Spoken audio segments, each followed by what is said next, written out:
meet goals. So what's the genuine progress indicator? The GPI is a macroeconomic indicator of economic welfare, and it overcomes not the production measuring deficiencies of GDP, because it's more than an adequate indicator of production of goods and services, but overcomes the welfare indicating deficiencies of GDP by measuring the contribution that a nation's economic activity, not everything but economic activity, both formal and informal, makes to its economic welfare. And it does this quite simply by estimating the major benefits and costs of economic activity. And by benefits and costs, I mean benefits and costs of the economic, social and environmental variety. The costs of economic activity are added, and they're then subtracted from the sum of the benefits to basically arrive at a measure of net benefit. That's all the GPI really is a measure of net benefit. The GPI is not a comprehensive measure of human well-being. So if you see GPI results, don't think that's meant to represent every aspect of our well-being. Right? It's indicating the economic welfare contribution of economic activity. As I said, economic activity is not the only thing that contributes towards our well-being overall. So there are many aspects related to our well-being that are independent of economic activity, and these aspects are best reflected by other indicators. So clearly we need a suite of indicators, of which the GPI might be one of them. Just some of the benefit and cost items included in the GPI. Now, you may or may not have seen so-called green measures of GDP. They are very different. They start with GDP, and then there's subtractions, additions, and so forth. The GPI, in fact, starts with consumption.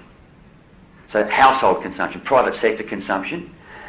Then there's an accounting adjustment for the reasons that I mentioned earlier on as to why the GDP is an inadequate measure of economic welfare.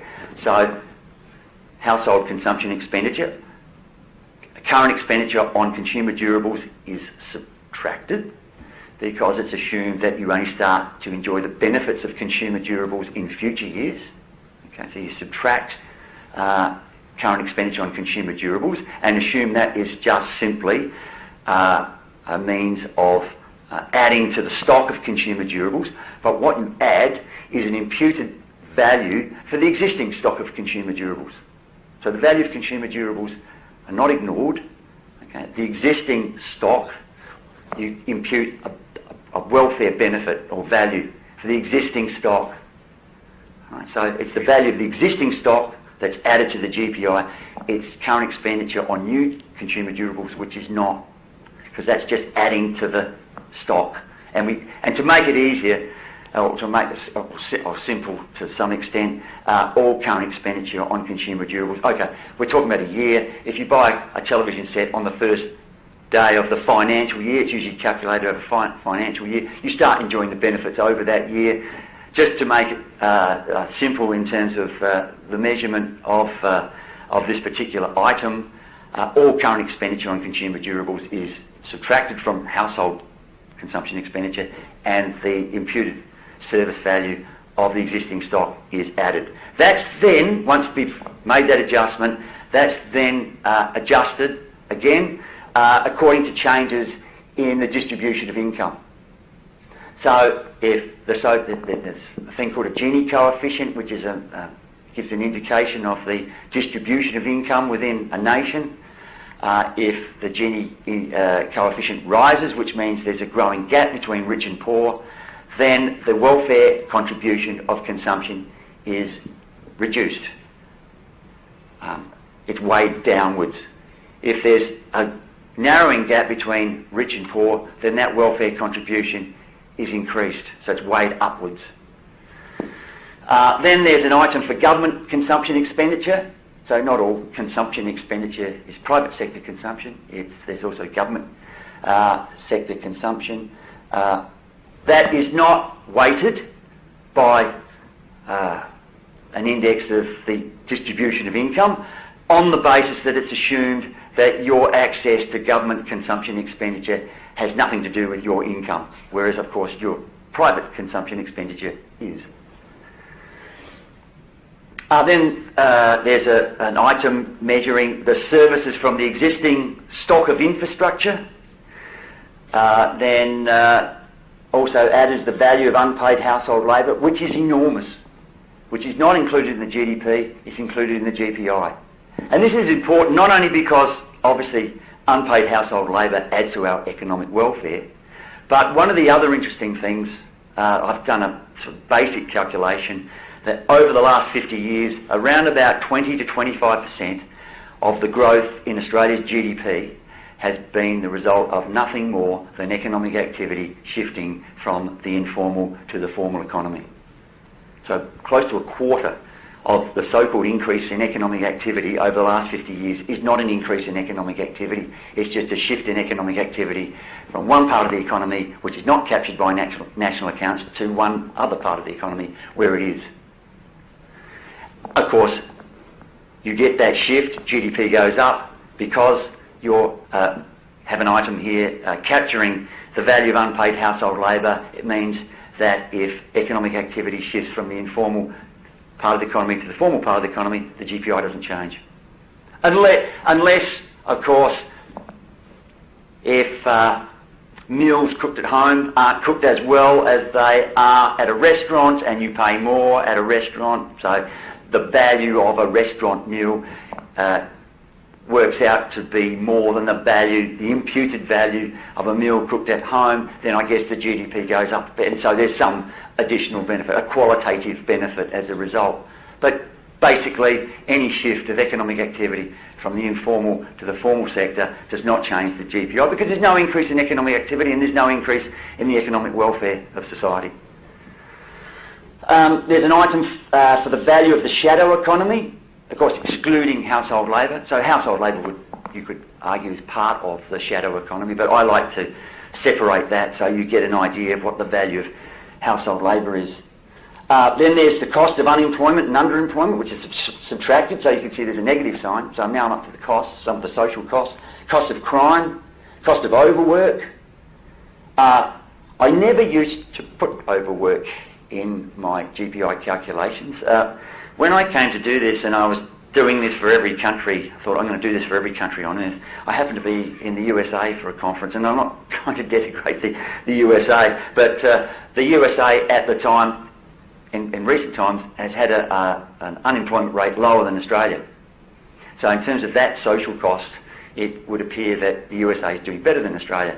But I got into a taxi one day, and as you do, you get into conversation with the taxi driver, and then it seemed that every time I get into a taxi and have a conversation with a taxi driver in the USA, the taxi driver tells me that he or she and partner and what have you have 2 or 3 jobs. Right? There's less labour underutilisation in the USA, but they work longer, they have more jobs, and a lot of these people are in their 50s and 60s. Not many people in Australia in their 50s and 60s have 2 or 3 jobs. So there's an additional cost there. They're working longer than they'd like to work because they need to have that second or third job to put the food on the table, to pay the bills, which you don't have to do so much in Australia because we have a higher minimum wage. And then there's the environmental cost, the cost of non-renewable resource depletion, cost of land degradation, deforestation, cost of excessive water use, air pollution and CO2 emissions. Oh, they're just some of the benefit and cost items. There's about 20 to 20, I can't remember exactly, it's somewhere between about 20 to 25 benefit and cost items that make up the GPI. Now let me just say, how are we going for time? Just a couple of things about the GPI. You have to be very careful that you don't double count when you're calculating the GPI. For example, the cost of unemployment. One of the costs of unemployment is the loss of real output and the subsequent loss of consumption. Now, if I was to put or include in the cost of unemployment item the loss of consumption, when I've already got an item for consumption which will be lower than it would otherwise be because of higher unemployment, I'd be double counting. All right? So, the cost of unemployment item is confined to the psychological impact of unemployment, which many studies have shown is significant and highly damaging. Now that doesn't mean that I'm not counting all the costs of unemployment, they're just being reflected in other items, that's all.